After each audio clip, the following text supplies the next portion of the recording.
Welcome, everyone, to the 2024-2025 speaker series hosted by the Forum for Equity in Elementary Mathematics. I'm Cynthia Colon, your host for this evening. We would like you to know that today's webinar is being recorded so it can be posted and shared on the Forum website. We would also like you to know that we have reserved some time at the end of the presentation for questions. You can submit questions throughout the session via the chat box to Q&A host. Before we begin the presentation, I would like to introduce you to the Forum.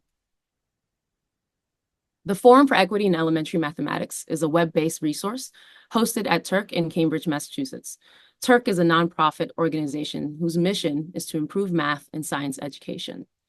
As part of its mission, Turk is committed to modeling how diversity, equity, and belonging can improve STEM education and research practices in order to create and support inclusive learning environments and equitable outcomes for all. The Forum grew out of a long-term Turk project, Investigations in Number, Data, and Space, a K-5 mathematics curriculum funded almost 35 years ago, in part by the National Science Foundation. While the Forum is informed by our decades of work on investigations and the professional development related to it, the Forum is not curriculum specific because equitable teaching and learning applies to every classroom in every school. The Forum for Equity in Elementary Mathematics, launched last fall, is intended to be a place for educators to reflect on and discuss equity, access, identity, and agency in the K-5 mathematics classroom. Its goal is to provide resources, publications, and professional learning opportunities to broaden and deepen perspectives, and to open up discussions among educators who are pursuing equity in mathematics learning for their students. One such resource, which is guiding much of our work, is a framework for reflecting about equity in the elementary mathematics classroom. This framework identifies 4 areas for consideration when reflecting on equity in mathematics and considering action at the classroom and school level. They are deep and rigorous mathematics, equitable participation in a collaborative mathematics community, strength-based assessment and accommodation, and connections to students, their families, and their communities. In tonight's session, Dr. Elham Kazemi explores the powerful ideas of reciprocity and relationship, offering real-world examples of how to build classroom environments that encourage equitable participation. She will delve into the role of stories and storytelling in creating rich, meaningful contexts for mathematical discussions that not only build children's agency and identities as mathematicians, but also promote connections between students. Elham will guide us through the ways in which we can invite children into the world of mathematics, honoring and embracing their diverse ways of thinking and being. Now, a little bit about Dr. Elham Kazemi. She is a professor of mathematics education at the University of Washington. She studies children's mathematical thinking and learning experiences in classrooms, the teacher's roles in facilitating discussions, and how teacher educators design and lead environments so that teachers can learn from and with their students. One important theme throughout all of this work is nurturing strong professional communities among teachers. Her research and partnership work has been informed by research on organizational learning, school transformation, and children's mathematical thinking and classroom practice. So please join us in welcoming Dr. Elham Kazemi. It's an honor to be here today with all of you. Thanks for all of you for joining me in your early evening or late afternoon. Before I dive into what I've prepared, I just want to thank Marta Garcia and Lynn Godfrey for launching this series, and I hope to build on the ideas that have been shared so far in the series. I am going to share my screen. Before I dive into what I've prepared, I just want to acknowledge the many people whose ideas and practices have inspired and taught me. Nothing I will share with you today really belongs to me, but is the result of working and thinking together with many other people. This is not a comprehensive list, but it just allows me to name some of the people and the teams and schools and kids that I have had a chance to work with. I have, over the course of several decades now, been involved in all kinds of projects that have embodied deep care for children's thinking, as represented by the ideas in these books. This is really my training ground, I suppose. I've also completely fallen in love with trying to understand children's mathematical thinking and students' experiences in the classroom. Like all of you listening, I take students' intellects seriously, and children and their ideas continue to be a source of joy and surprise and inspiration for me. There are several important things that I've learned from this work, from the teachers who have taken up this research with richness and depth. I've learned how to communicate respect for how children express themselves. I've learned how vital problem solving is to supporting students, how listening really carefully and attending to the details in children's mathematical sense making are foundational to any instructional decision we make, and to treat children wholly with everything that they bring to the classroom. I see myself as continually being on a journey to learn the craft of teaching. We can surely never be done learning. And when I've had the chance to watch really good teaching, I'm in awe at how beautiful it is, how expertly the teacher has selected the task, watched and listened and nudged as children worked. Um, and then what that teacher does to help students listen to each other's ideas. It's really hard work. I'm equally in awe when a team of teachers figures out a way to collaborate together, to interconnect their classes and use each other's creative thinking to create the best educational experiences for their students. So you'll see these little hearts on the faces only because we're posting this online, and I just want to be respectful of the people's private spaces in their classrooms, so that we make sure they're not identifiable. But the hearts wouldn't normally be there. You would see these beautiful faces. But here's something that I think is ubiquitous still in mathematics teaching and learning. It's kind of the same old, same old. Too often when we ask children to talk to us about math, they say things like, math is so black and white. There's no room for me to be me. Or it's about being the fastest to get to the right answer. And too many children say, I'm not very good at math. A few weeks ago, I was speaking to a middle schooler who said to me, I can't express myself in mathematics. And that's what she thought was one reason that distinguished her interest in the humanities over mathematics. And this expression, I can't express myself in mathematics, has really stayed with me.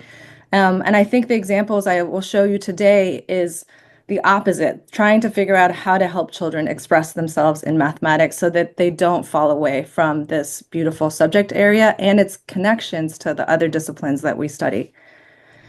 Because despite statements like this, that my race, my culture, my language doesn't help me in math class, we have in math education produced a lot of thought-provoking work, some pictured here, that can fuel our imagination for alternatives. And instead of gloom and doom, of kids being behind and teachers and failing schools, we need a reframing. So my plans for what I want to talk to you about today is, how do we bring ourselves to mathematics? How can stories and storytelling be an opening for students to express themselves in mathematics? And how do we create space for reciprocity and relationship? What would that buy us? These ideas of reciprocity and relationship are inspired by Robin Wall Kimmerer's book, Braiding Sweetgrass. She is a member of the Citizen Potawatomi Nation and a distinguished professor of environmental biology at SUNY. In this book, she expertly intertwines indigenous ways of knowing with Western science, and each chapter is organized around the teaching of plants. The themes of reciprocity and relationship are vital in her book, and they invite us to think about healing our relationship to the natural world. I want to think about them in relation to teaching and learning mathematics. So I'm going to read you a passage where she talks about gift giving in her chapter on strawberries. She says, and these are her words, "It's funny how the nature of an object, let's say a strawberry or a pair of socks, is so changed by the way it has come into your hands, as a gift or as a commodity. The pair of wool socks that I buy at the store, red and gray striped, are warm and cozy. I might feel grateful for the sheep that made the wool and the worker who ran the knitting machine. I hope so. But I have no inherent obligation to those socks as a commodity, as private property. There is no bond beyond the politely exchanged thank yous with the clerk. I paid for them, and the reciprocity ended the minute I handed her the money. The exchange ends once parity has been established. It's an equal exchange. They become my property. I don't write a thank you note to J.C. Penney. But what if those very same socks, red and gray striped, were knitted by my grandmother and given to me as a gift? Well, that changes everything. A gift creates ongoing relationship. I will write a thank you note. I will take good care of them. And if I'm a very gracious grandchild, I will wear them when she visits, even if I don't like them. When it's her birthday, I will surely make her a gift in return. As the scholar and writer Lewis Hyde notes, it is the cardinal difference between gift and commodity exchange that a gift establishes a feeling bond between two people. When I read that chapter and I thought about the work that I've seen teachers do with students in the classroom, I have been thinking about children's willingness to share their ideas with us as gift giving. So if we treat children's ideas as gifts, what do we do with the gifts that they freely give us every day? How do we receive? How do we hear? How do we see students' ideas, their perspectives as we teach mathematics? So how do we reciprocate? This is where the ideas of relationship and reciprocity come into my examples of mathematics teaching and learning. So these are our guiding questions for today. How do we create space for reciprocity and relationship? How do we bring students to mathematics so that they can express themselves? And how might that change the way they see themselves in relation to math? These questions are centrally related to the work that Julia Aguirre shared in the last Equity Forum talk, or 2 times ago, as she expanded on how drawing on students and families' funds of knowledge, I think I might have gotten that order wrong, but in any case, one of the 2 prior times, and families' funds of knowledge, and her sharing of the mathematizing routine, as well as in Deborah Shifter and Susan Jo Russell's talk about building equitable classrooms through students' deep engagement with mathematics. And I hope to build on both of these ideas through the examples I will share with you today. To have a specific way of talking about mathematics, I'm going to highlight 2 of my favorite math practices, analyzing structure and mathematical modeling. Analyzing structure because so much of the number and operations work we do in elementary mathematics is about understanding structure, the structure of the number system, the behavior of the operations of addition, subtraction, multiplication, and division, and understanding spatial structure. Modeling with mathematics is important because it's fundamental to problem solving. Through modeling, we analyze mathematical quantities and their relationships and problem situations in order to ask and answer and revise our solutions and strategies. So let's take these ideas. I'm going to share several examples of people, place, family, community as a way of bringing ourselves to mathematics. I was in a PLC meeting with Ms. H, and she talked about how much her students delighted in reading this book, Que Montón de Tamales, which is a book about a group of children who accidentally drop their mother's diamond ring into the masa as they're making tamales. They decide that the only way to find the ring is to eat all of them. Ms. H shared how much her students connected with the book, sharing their own stories of watching or chipping in to help their mother or grandmother make tamales. They talked about eating them during the Christmas holidays and what made the time together special. Now, originally, this was just her literacy read aloud, but as we were talking about ways of noticing the spark, where the interests were in her students, we realized that going back to one of the pictures in this book and wondering if there was an image that they could mathematize might open up some opportunities for supporting the counting work that they were doing and the modeling work that they were doing. So what you see here pictured is children taking this picture where you would think, well, is that really a counting task? You can't really see all the tamales, but it's the children bringing their own ideas to this that provided so much more richness than what we even anticipated. And that surprise and joy in working with children is, I think, what kind of propels you forward to keep trying things. So pictured on the left-hand side, you see a child who did try to count the tamales and number them that she could see, but she also decided to create her own situation where each child ate 12 tamales each and figured out a way as a kindergartner, you can see with her domino stacks there that that would have meant 48 tamales altogether. And pictures on the right, this student was really interested in seeing if he could use the cubes to try to help imagine how many tamales might be hidden inside that mound, right? So this kind of vague problem, which may not have a right solution, led to these really beautiful ways of engaging with the task. Let me turn to more examples. that emerged from teachers thinking together about how to open up space for students to bring themselves to mathematics, and that also opened up space for teachers to really listen in and think about how students' interests could be well connected to mathematical ideas that they were working on at the time. So this one is a little bit full of whimsy and delight. And in the midst of last year's end of the year celebrations, Miss T's students had been discussing their cultural backgrounds. The class had gotten quite animated when two students were talking about being Japanese and about visiting Tokyo.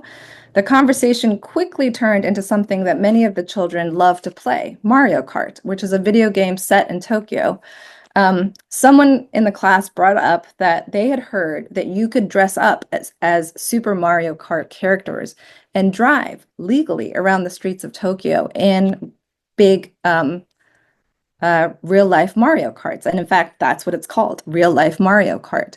Now, the teacher had just sort of overheard these conversations among the students. She brought this observation to her grade level team meeting.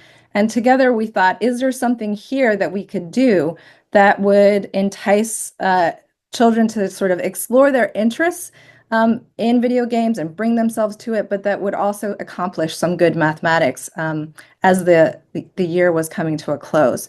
And as we brainstormed together, Ms. T decided that maybe we should look at this video of what real life Mario looks like. So you see here pictured that that's indeed what happened. She showed a short video clip where the kids watched the tour happen, of kind of a abbreviated version, and they did a notice and wonder. And some of the things that I will share with you that they were noticing and laughing and ooh and eyeing over in the video is they wondered how fast the carts can go. They noticed that you had to have a driver's license to drive them, which was kind of a bummer for some of them because they realized this isn't something they could do like tomorrow if they went to Tokyo. Something that really surprised us is that there were kids who played Mario Kart so much, it was a huge love, didn't realize that some of the places in the game are real places in Tokyo, which they could see through this video. So we put our heads together after their notice and wonders were shared and thought about what could we do with this that would be meaningful mathematically. And what we decided to do is we created kind of a stylized map of the actual tour, put some of the sites that you can see as you go through the town. And then roughly, this is not like perfect mathematical calculations. We tried to figure out the distances between these places because one of the things that the kids were interested in was how long the race was. They were all also interested in how much it would cost. So thinking about fourth grade mathematics, needing to add up larger numbers, thinking about conversion possibilities, we roughly estimated and calculated the distances in meters rather than in kilometers, and gave them sort of a rough exchange and asked them to think about could they use this information to solve some of the questions that they came up with. And as we watched them work, one thing that we did not anticipate that came up is the different ways that kids figured out how to estimate the distances without adding all of these numbers, thinking about rearranging the order, thinking about whether they should just add the thousands and the 10,000s place, what they would do. And it wasn't quite rounding where some of their ideas came up. And again, it was a way for us to honor something that we saw that sparked the kids' curiosity and have an eye on what important mathematics we wanted to work on, and also learn from them because the kids come up with things that we had not anticipated. I think that's where the real like joy is for us as teachers is how do we invite them into the mathematical space and then actually take their lead to see where can we go once we see how they engage with it. I'm going to share two more examples and then we're going to do some math together. This is two examples about bringing families more into mathematical problem solving. I was at a NCSM session where Kathy Yeh and Brian Street and teachers that they worked with in the Seattle Public Schools shared examples of ways that they helped children connect math to real life mathematics that their families do at in their daily lives and in their work. And so one of the teachers um, invited kids to create very short video clips, interviews with their parents, asking them, what do you do for work? And does your work involve math? So you see the transcript on the right. The video clip is actually embedded in this article in Mathematics Teaching and Learning if you're interested to look it up yourself. But the child asks his dad, Daddy, what do you do for work? And his dad answers, I'm the coordinator at a certain food bank that's local here to Seattle. And the child asked, does that involve math? And you can read the response there with me. His dad says, yes, absolutely. My job does do math on a daily basis. We have clients that come in and we hand a number to them. Once they receive the number, we find out how many household members they have in their family, and we can add and total that up. Once we get the total at the end of the day, it's close to 200 to 300 people. We add that into our sales force. And once we put that into our sales force, we keep track of the numbers for the week. And his son very cutely, very adorably, if you see the video, says, well, your job does involve math. And now that the kids could, at a very young age, just be sharing these interviews and feeling really proud of the important work that their families are doing. But there's so much mathematical modeling that is happening here to operate a food bank and to think about how many families that are served every day, every week, every month, to manage the budget, the volunteer services that go with that, to procure and distribute the food, and all the other necessities that food banks offer. There's an opportunity to think about food insecurity, about how much food we need to kind of sustain ourselves. And you can imagine if you did this with different grade levels or even within your work as a community, how much richness there is embedded in bringing ourselves and our own experiences to mathematics.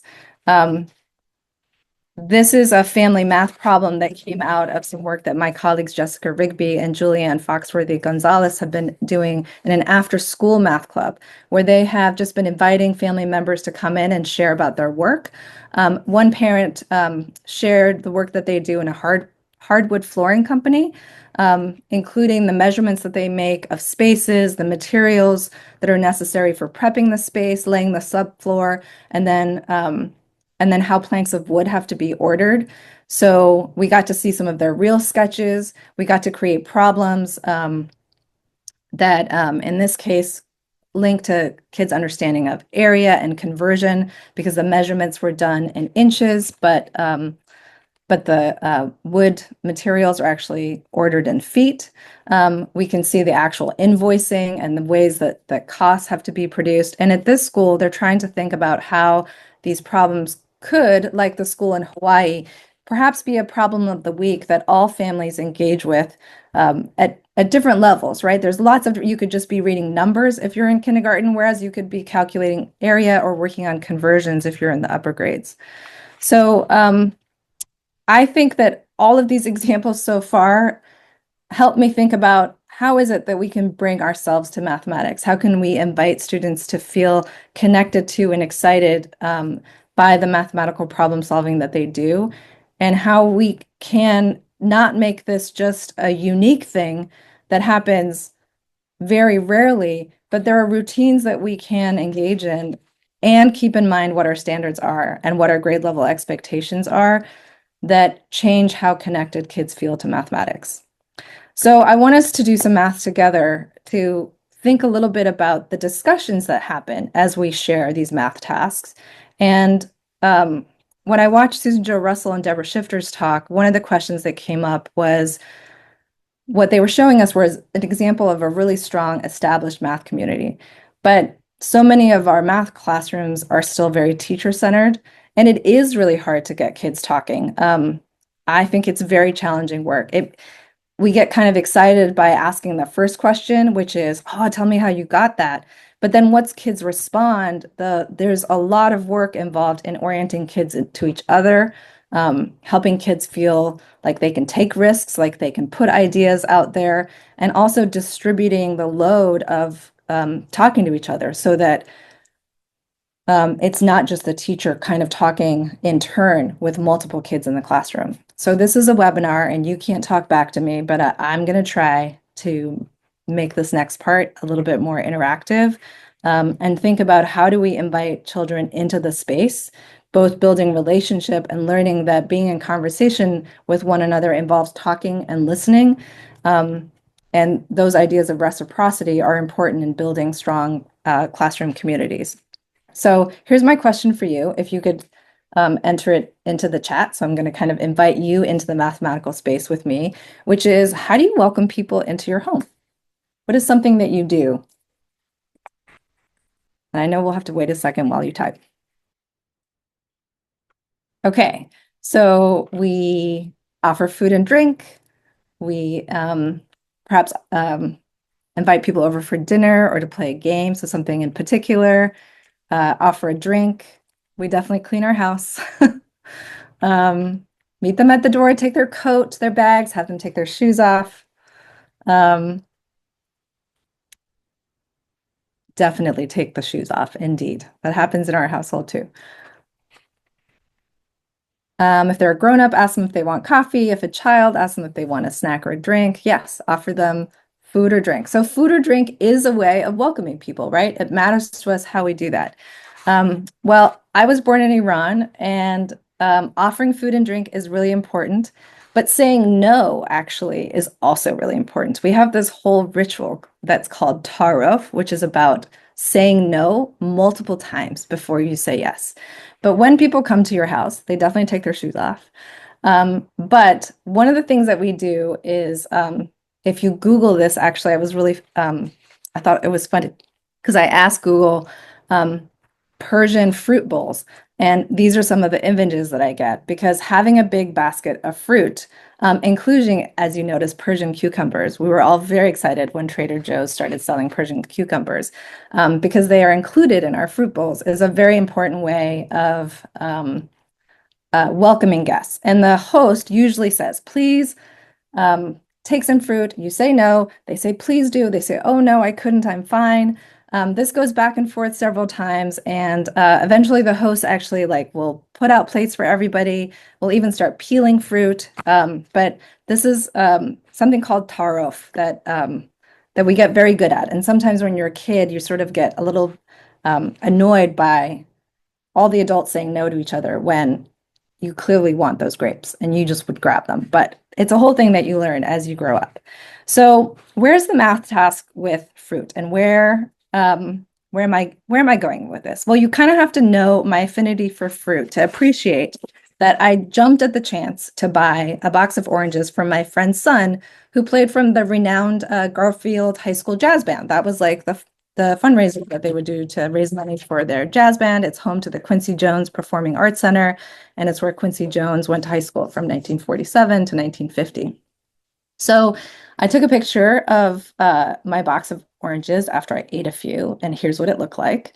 It's one of my contributions to a really fabulous website, NT Images, that you can find many other selections. So I want you to take a look at this box of oranges and think to yourself, if you were to try to think about how many there were in the box, how would you go about figuring it out? So I'll give you a second to kind of look at it. If you don't have paper and pencil near you, you might want to grab some for the next couple minutes.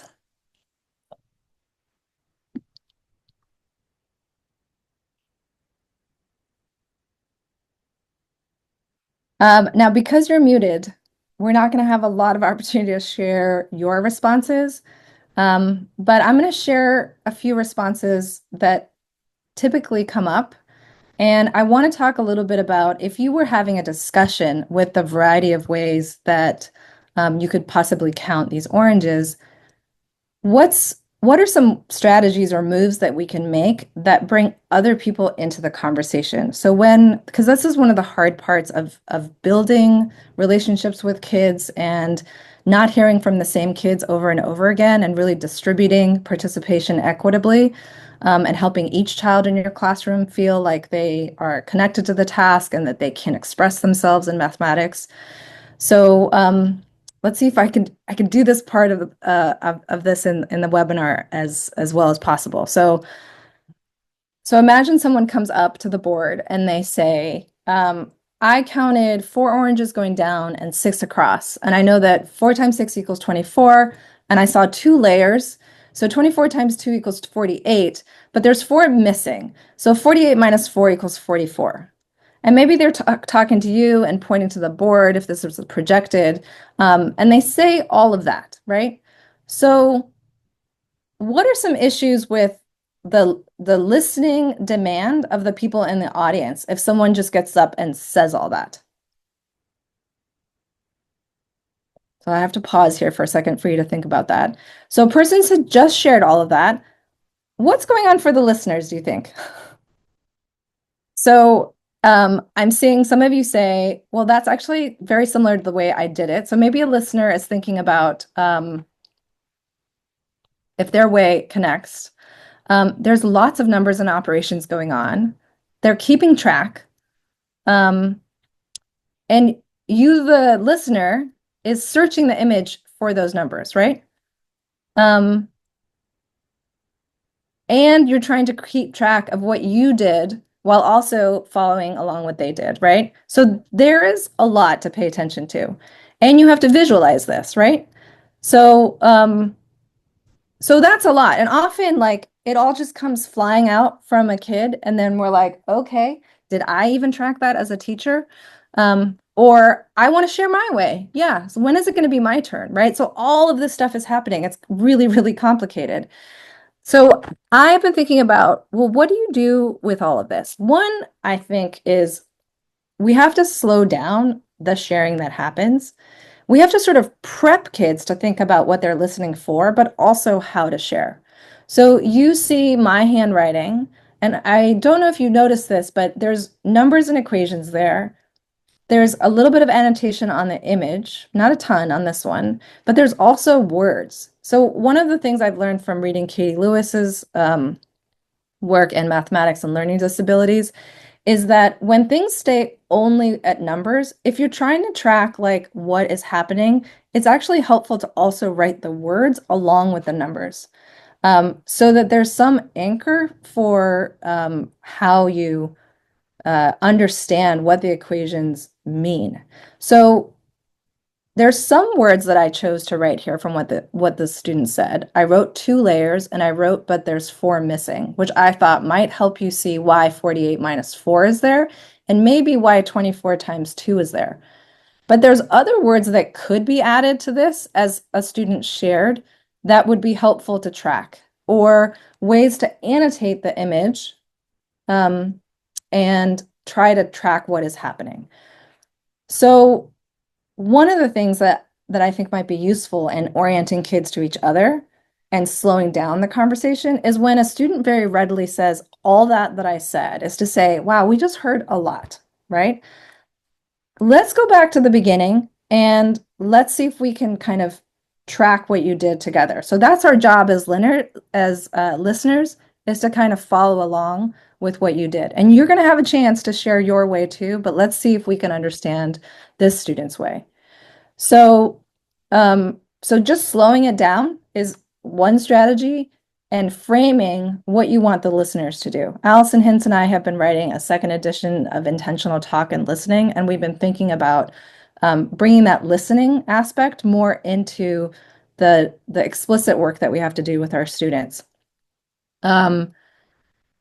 Then another strategy I want to share with you is, in addition to slowing it down and maybe thinking about writing words alongside what kids are saying, and not just writing equations, is to think about the question that you might ask, but invite a student to ask it instead. And actually maybe telling them what that question is helps them know how to ask.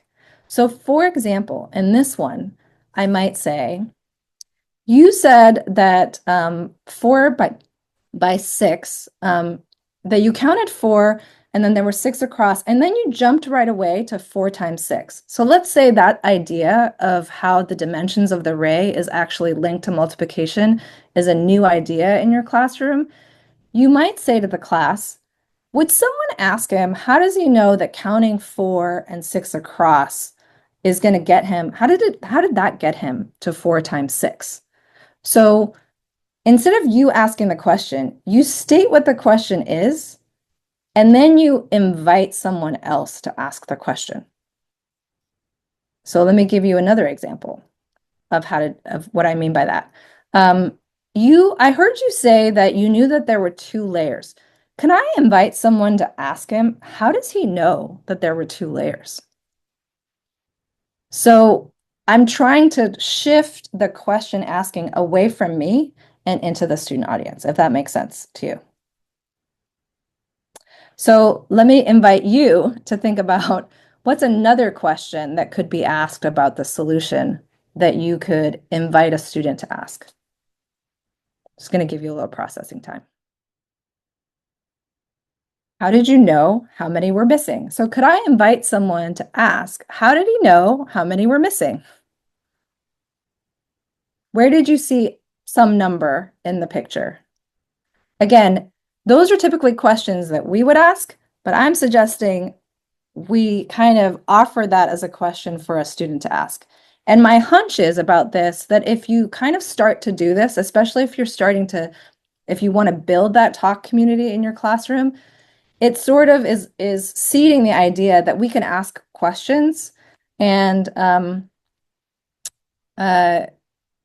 and pretty soon kids will realize, whoa, how do we give kids permission basically to ask questions?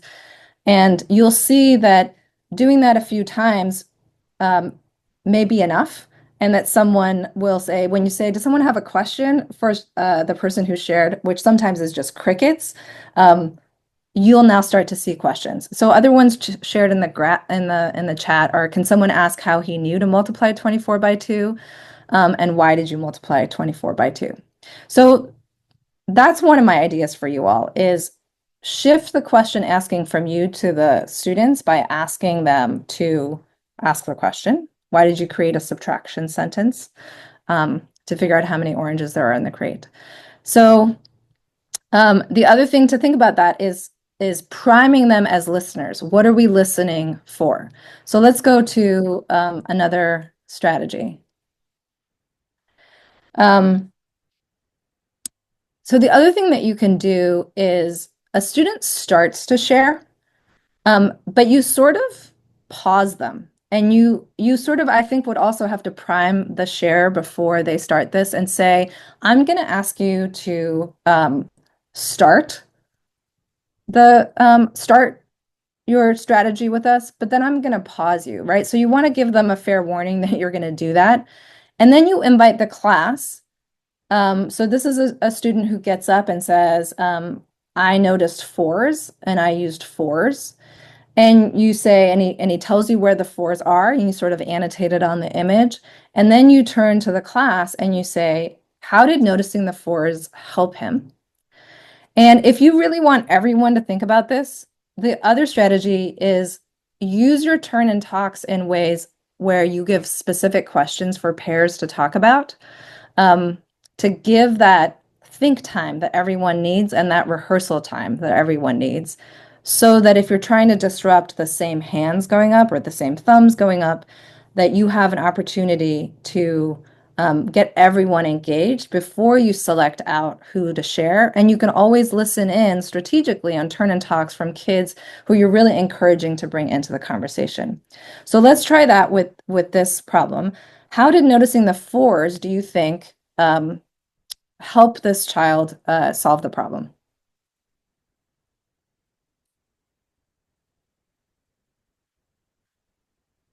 And what I'm hoping is that some of you will also come up with a question to ask, because maybe now that you've seen the start, you wonder about something.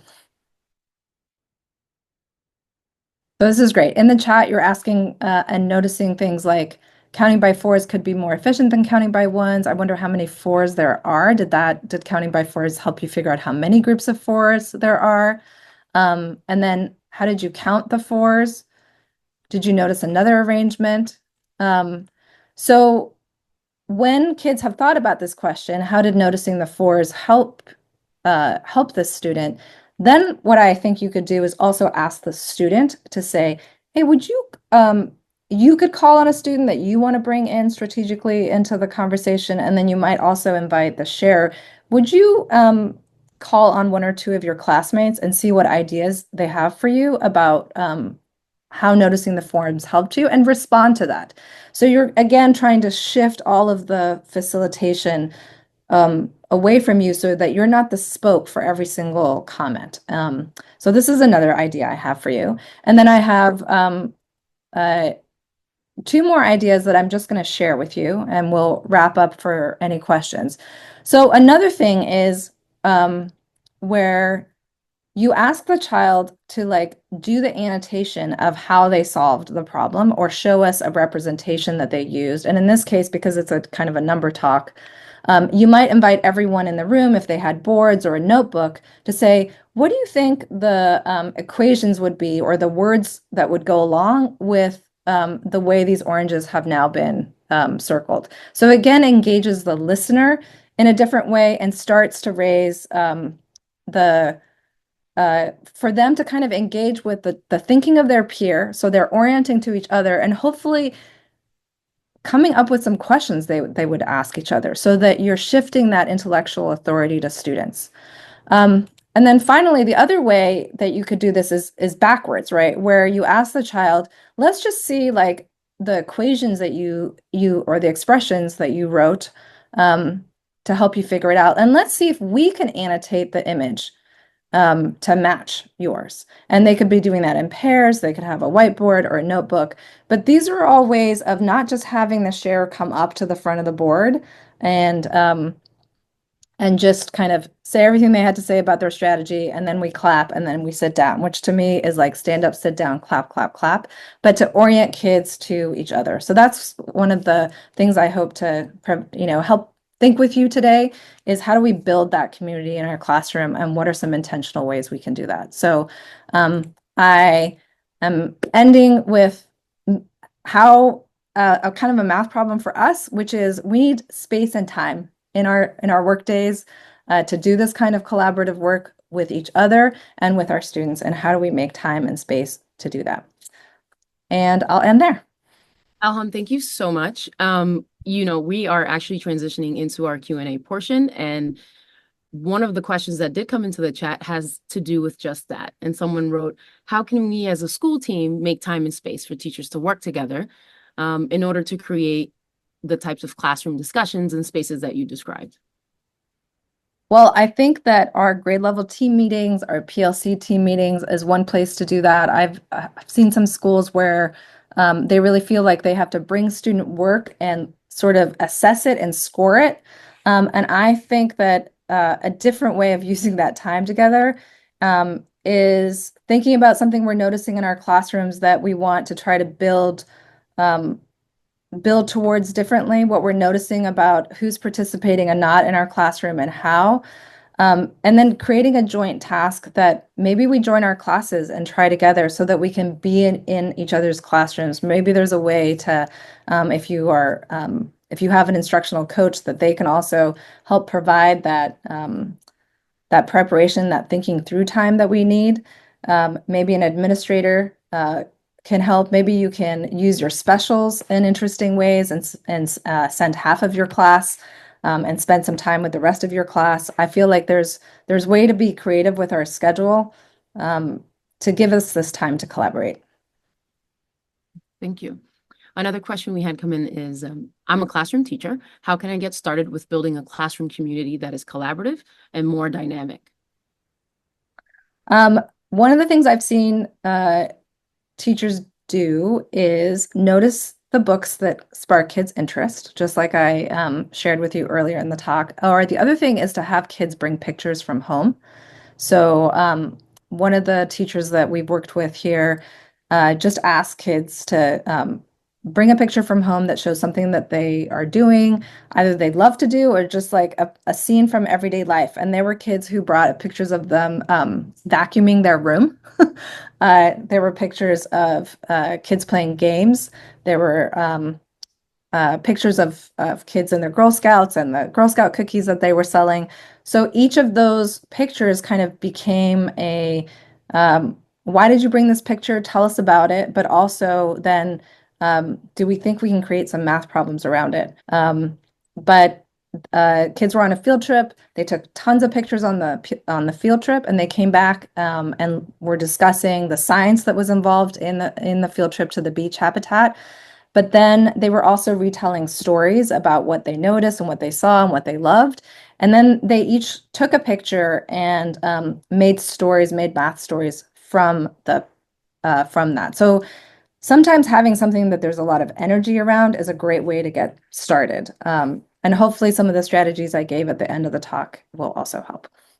Absolutely. And then Elham, just to end our Q&A portion, do you have any specific suggestions for administrators? How can I make one or two changes in what I do to better support teachers? Yeah, well, I would say be very cautious about the way you might require teachers to use protocols in their grade level team meetings, and instead be interested in planning with teachers, and so that you can be in their classrooms to see um, not what they do, but actually how children are responding, and sitting alongside um, and appreciating the complexity of making sense of kids' ideas. That I think will help you appreciate how much there is a need for teachers to collaborate and how much we can learn from doing that together. Well, Elham, thank you so much for sharing your expertise today. We'd like to have a close out by sharing a few information about our next sessions. I'm going to go ahead and share my screen. So we Thanks, want Cynthia. so much, Elham, for your insights into reciprocity and relationship building, the role of storytelling, right, in mathematics that have provided us with a valuable tools to create more inclusive and empowering classroom environments. In our next session and final session, we will be joined by Dr. Rachel Lambert, who will share her insights on how embracing neurodiversity and focusing on student strengths ensures that all students are seen as capable sense makers. If you have not already done so, we hope you will take a few moments to explore the website and the resources it has to offer, including the related work page, where you will find more information about the work featured throughout the speaker series. On behalf of the forum, thank you for joining us tonight. We look forward to seeing you again on April 8th at 7 p.m. Eastern Time.